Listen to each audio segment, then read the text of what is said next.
साथियों, अभी तक जो हमारी शिक्षा व्यवस्था है उसमें व्हाट टू थिंक, मैं बहुत जिम्मेवारी से बोल रहा हूं, व्हाट टू थिंक पर फोकस रहा है, जबकि इस शिक्षा नीति में हाउ टू थिंक उस पर बल दिया जा रहा है। ये मैं इसलिए कह रहा हूं कि आज जिस दौर में हम, और ये दौर ऐसा है जहां इंफॉर्मेशन और कंटेंट की कोई कमी नहीं है, एक प्रकार से बाढ़ आई हुई है। हर प्रकार की जानकारी आपके मोबाइल फोन पर अवेलेबल है। जरूरी ये है कि कौन सी जानकारी हासिल करनी है, क्या पढ़ना है। इस बात को ध्यान में रखकर ही राष्ट्रीय शिक्षा नीति में प्रयास किया गया है कि जो पढ़ाई के लिए लंबा चौड़ा सिलेबस होता है, ढेर सारी किताबें होती हैं, उसकी अनिवार्यता को कम किया जाए।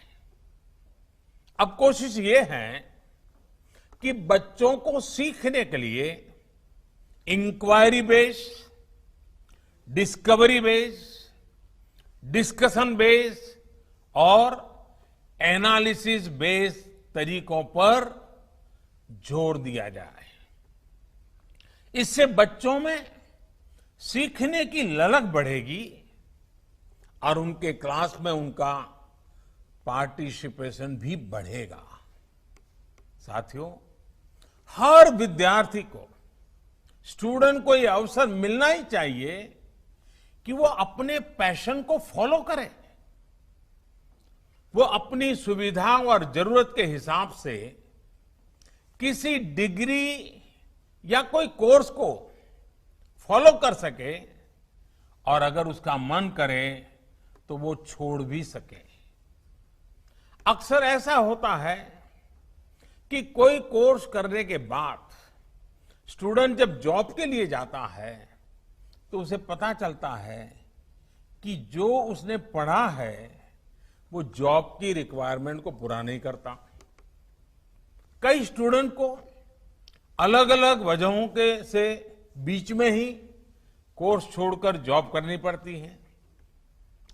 ऐसे सभी स्टूडेंट्स की जरूरतों का ख्याल रखते हुए मल्टीपल एंट्री एग्जिट का ऑप्शन दिया गया है।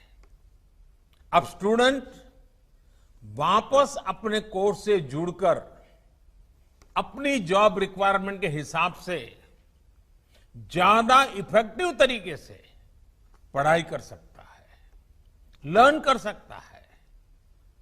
इसका एक और एस्पेक्ट है, जब स्टूडेंट्स को यह भी स्वतंत्रता होगी कि अगर वो कोई कोर्स बीच में छोड़कर दूसरे कोर्स में प्रवेश लेना चाहे तो वो कर सकते हैं।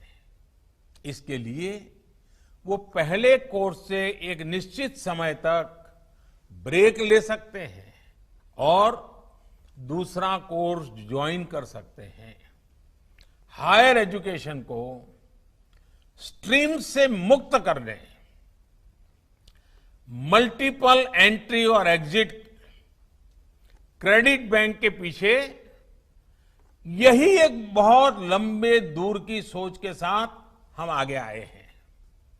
हम उस एरा की तरफ बढ़ रहे हैं जहां कोई व्यक्ति जीवन भर किसी एक प्रोफेशन में ही नहीं टिका रहेगा।